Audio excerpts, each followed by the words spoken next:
Bonjour, bienvenue au Talk Orange Le Figaro. Aujourd'hui, nous recevons Jean-Marie Bockel, ancien ministre, sénateur au groupe RDSE et président de Gauche Moderne. Jean-Marie Bockel, bonjour. Bonjour. Merci d'être avec nous. Depuis le début de la crise dans les pays arabes, la diplomatie française est plutôt sur la sellette. Vous avez été secrétaire d'État chargé de la coopération, donc vous avez bien connu le Quai d'Orsay. Alors, elle est vraiment si nulle, cette diplomatie française ? Non, pas du tout. Sur le terrain, elle est plutôt très bonne. J'ai une anecdote qui me revient à l'esprit. Quand j'ai fait ma sortie, vous savez, sur la fin de la France-Afrique, ça a quand même un peu secoué. Et avant qu'on arrive à l'épisode On dégage Bockel, il y a eu l'épisode quelques jours après où, devant toute la conférence des ambassadeurs, le président de la République m'a publiquement soutenu. Ça, c'est pas l'anecdote. Et a rajouté, et je confie à Jean-Marie Bockel une mission d'écoute de la jeunesse africaine à travers nos réseaux d'ambassades, parce que le sujet à l'époque, c'était, il y a une révolte de la jeunesse africaine, on sent qu'il se passe quelque chose, y compris dans le rapport d'ailleurs à des pays comme le nôtre, et il faut savoir être davantage à l'écoute. Au fond, c'était prémonitoire. Alors, il y a un groupe de diplomates qui s'est fait appeler le groupe Marly, qui a beaucoup critiqué la diplomatie française telle qu'elle est conduite par Nicolas Sarkozy. Il reproche un manque de cohérence, d'efficacité et de discrétion. D'abord, sur la forme, qu'est-ce que vous pensez de cette façon de procéder d'un texte un peu anonyme ? Il est de bon ton de critiquer des textes anonymes. J'ai beaucoup entendu ça, mais vous savez, j'étais à la Défense aussi. Chaque fois que des militaires s'exprimaient, on trouvait aussi que c'était... Bon, moi je pense quand même que... Sur le fond, vous dites ça, sur le ça révèle un malaise ? Ça révèle un malaise. Hein. Faut pas exagérer. Encore une fois, les diplomates sont de qualité. Il y a tout de même une politique internationale de la France. Le président de la République a ce souci. Bon, elle n'est pas toujours très bien relayée. Il y a eu des ratés. Il y a aussi eu des questions que personne n'a vu venir. C'est facile de faire le malin après coup. Franchement, oui, même moi qui m'intéresse au Maghreb depuis longtemps, je savais qu'il y avait des tensions. Je savais qu'en Tunisie, ça pouvait pas continuer comme ça. Mais comme tout le monde, j'ai été pris de court. Elle pose, cette lettre, des vraies questions. Et dans le contexte de la fonction publique française actuelle, le fait qu'elle soit anonyme n'est pas un drame. On n'est pas dans l'insulte, au fond. C'est plus un cri. C'est plus une attente forte. Il faut faire la part des choses, naturellement. Il faut peut-être en laisser, mais il faut en prendre. Il ne faut pas, en tout cas, rejeter cette tribune d'un revers de la main. Et à l'inverse, quand Dominique de Villepin parle d'humiliation à propos de la diplomatie française, il va trop loin ? Je disais tout à l'heure que chacun devait balayer devant sa porte. Dominique de Villepin est un bon ministre des Affaires étrangères, flamboyant même par moments, et pourquoi pas finalement, mais il a aussi été Premier ministre, il a aussi été partie prenante de crises internationales, il a aussi vécu des moments difficiles, donc ne faisons pas trop les malins dans ces moments-là, mais c'est pas non plus une raison pour ne pas nous poser un certain nombre de questions, et bien sûr ne pas voir comment remettre tout ça d'équerre à tout niveau. Alain Juppé était ce matin sur France Inter. À propos de Michèle Alliot-Marie, il a dit que c'était une femme de qualité, qu'elle avait commis des maladresses. Qui n'en commet pas, a-t-il dit. Aujourd'hui, il appartient aux autorités compétentes de l'État d'en tirer les conséquences si elles le souhaitent. Le gouvernement ne soutient pas tellement Michèle Alliot-Marie avec une phrase comme ça. Moi, en général, quand je dis de quelqu'un que c'est un homme de qualité ou une femme de qualité, c'est pas toujours un bon début, quoi. Bon, écoutez, moi, je veux pas personnaliser cette affaire, surtout pas moi. Hein. Encore une fois... Vous ne suivez pas tous ceux qui appellent à la démission ? Je ne dirai jamais cela.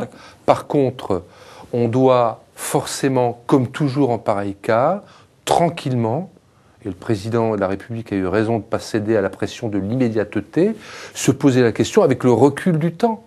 Laissons passer quelques semaines, quelques temps, de savoir, et ça c'est important tout de même si beaucoup se décident à l'Élysée, il faut un ministère des Affaires étrangères avec un responsable politique à sa tête, voir si cela laisse des traces durables en termes de crédibilité ou pas, et en tirer les conséquences. Et dire cela, je crois, n'est pas appelé à la démission de qui que ce soit, mais c'est tout simplement poser les vraies questions, dans l'intérêt même de l'image de la France, et d'une certaine place de la France dans le monde. On évoque la possibilité d'un prochain remaniement.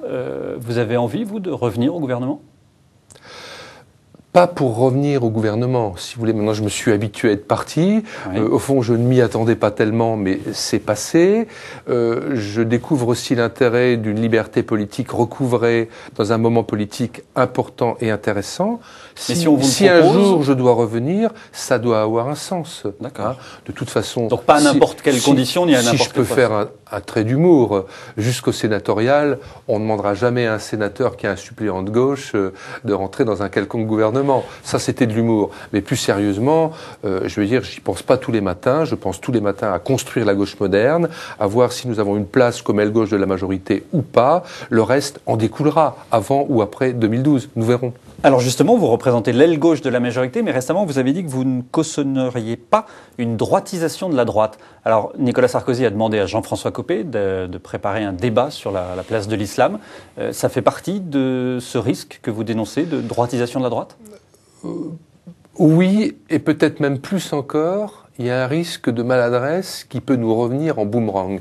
Et je suis content devant vous, avec le Figaro et le TOC, d'aller au-delà des critiques que j'ai formulées d'emblée, y compris d'ailleurs devant le président de la République, lorsque la question a été évoquée au petit déjeuner de la majorité, et bien sûr de manière extrêmement respectueuse, pour dire, vous savez, c'est un sujet que je connais bien. J'étais maire de Mulhouse pendant 21 ans, donc la question de l'islam dans une ville, du rapport à nos compatriotes musulmans, la question des lieux de culte, la question de l'islam et de la République, l'islam de France, ce sont des questions qui m'intéressent, qui me passionnent, voire qui me taraudent depuis longtemps. Vous êtes favorable à ce qu'on revoie la loi de 1905 ?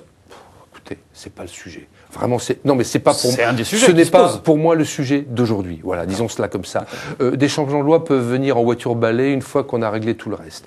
Ce que je pense, si vous voulez, c'est que contrairement à d'autres, contrairement à Anne Sinclair, semble-t-il sur son blog, c'est que ce débat a un sens. Le débat sur l'islam de France a un sens. La question d'un islam de France compatible avec la République que nous avons en partage, ses principes, ses valeurs, a un sens. A un sens pour tous les Français, a un sens pour les Français musulmans. Ils sont demandeurs. Par contre, c'est une question complexe. Je vais vous donner des exemples concrets. Quand je lis ici ou là qu'il faut demain que les prêches se passent en français dans les mosquées, je ne peux naturellement être que d'accord. Mais je sais que derrière, il y a la question des imams, de leur formation, du financement de la manière aussi, mais parlons simplement des prêches, de qui peut venir demain ou ne pas venir de tel ou tel pays et à quelles conditions. Ça doit changer. Ce que vous dites, c'est qu'à un an de la présidentielle, c'est peut-être pas le bon moment. Ça, je le dis, après, je dis d'abord sur le fond. Ça ne peut pas changer en 3 mois, en 6 mois, ni même en 1 an. Il faut commencer, il faut avoir ce débat. Ce que j'ai dit au président de la République, c'est que ce débat, il est important. Moi, j'y souscris, mais difficile et complexe, et qu'il faut le préparer. J'ai même dit, il faut le préparer d'abord en interne, entre formation politique, entre responsables. Je dirais même plus. C'est un sujet qui doit être non pas consensuel, il ne sera pas consensuel, mais fédérateur entre des républicains de droite, de gauche et du centre. Mais est-ce qu'à un an de la présidentielle, ça peut être fédérateur ? Alors, c'est la deuxième part. Mais vous voyez, je ne voulais pas simplement être dans une réponse politicienne. Pour moi, c'est vraiment une question de fond. Donc, à la fois, le président a eu une bonne intuition, comme souvent, en disant il faut qu'il y ait un débat là-dessus. Mais je dis attention, pas trop vite, au sens de pas n'importe comment, pas préparé, et dès qu'on se rapproche de la présidentielle, on prend le risque que tout ce qu'on va dire dans ce domaine, j'emploie pas le terme de stigmatisation, etc., parce que la gauche trop facilement s'abrite derrière la stigmatisation pour ne pas aborder les vraies questions. J'ai trop souvent connu ça par le passé et ça continue. Mais ce que vous craignez, c'est que ça termine un peu comme le débat sur l'identité nationale. Ce que je crains, c'est que ça termine comme le débat sur l'identité nationale, qui est un vrai débat, qui est nécessaire. Ce que je crains, c'est que ça termine comme le débat sur la justice, qui n'est pas terminé, mais qui a été, convenons-en, mal engagé. Vous disiez ? Est-ce que vous craignez que ce débat fasse monter encore Marine Le Pen, comme on a dit que le débat sur l'identité nationale l'avait renforcé ?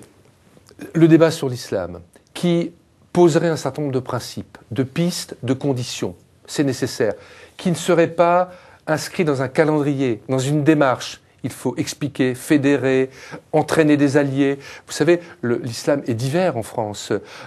Moi, je le sais, comme maire, on ne choisit pas ses interlocuteurs. On discute avec des gens qui sont des musulmans modérés, qui veulent que ça change. On discute aussi avec des gens qui emploient bien le langage républicain, mais qui veulent une société autre que celle que nous voulons, avec d'ailleurs la plupart des musulmans. Donc, si on pose des principes et qu'on ne fait pas, et qu'on déçoit, et on dit, voilà, ils en ont parlé, ils ont posé un constat, mais ils n'ont rien fait. Là, ça servira Marine Le Pen. Christine Boutin était à votre place hier, elle vous a posé une question, je vous propose de l'écouter. Jean-Marie Bockel, une question simple. Qui préférez-vous? Jean-Louis Borloo, Hervé Morin ou François Bayrou? Alors c'est effectivement, je suis content de pouvoir en parler, la démarche de la Fédération des centres à laquelle la gauche moderne est associée. Oui.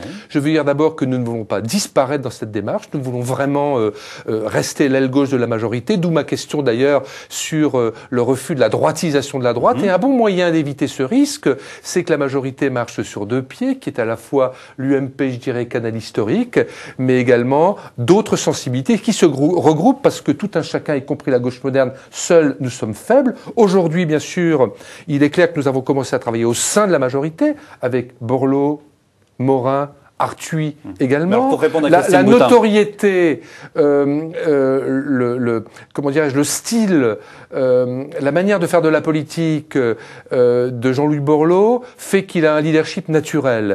Et donc moi je réponds Borloo, je souhaite qu'il soit candidat, je souhaite qu'il sache rapidement où il veut aller et où nous pouvons aller avec lui, car nos idées devront être présentes dans la présidentielle. S'agissant de François Bayrou, que je connais, que je respecte, avec qui j'ai un dialogue depuis longtemps, ne le rejetons pas dans les ténèbres extérieures, mais un dialogue possible dépend également de lui. Dernière question, si au second tour de la présidentielle, il y a un choix entre Nicolas Sarkozy et Dominique Strauss-Kahn, vous choisissez qui? Je suis dans la majorité. Je souhaite... Parce que vous avez dit que vous n'aviez pas signé un chèque en blanc à Nicolas Sarkozy. Mais je le maintiens. Et d'ailleurs, mon soutien aura la valeur de quelqu'un qui ne soutient pas à n'importe quel prix, qui veut se retrouver dans une démarche politique, que les idées qu'il représente, de justice sociale, de fiscalité plus juste, y aient sa place. Et de l'autre côté, j'ai du respect pour Dominique Strauss-Kahn que je connais bien, mais qui sera le candidat socialiste? Même si c'est Strauss-Kahn, quelles idées défendra-t-il? Regardez comme ils sont divisés, regardez comme ils sont archaïques. Si c'est un Strauss-Kahn qui est une espèce qui masque cette réalité qui ne changera pas, comment pourrais-je le soutenir? Donc, au fond, j'aimerais, dans la logique de mon engagement, vous savez, l'ouverture, ça a été quand même pour moi une transgression, une rupture, un moment difficile. J'aimerais pouvoir vous dire, je serai aux côtés de Nicolas Sarkozy, mais là aussi ma réponse est, ça dépend aussi un peu de lui. Eh bien, nous attendons le mois de mai 2012 pour le savoir. Jean-Marie Bockel, merci d'avoir été avec nous. À demain pour un prochain talk.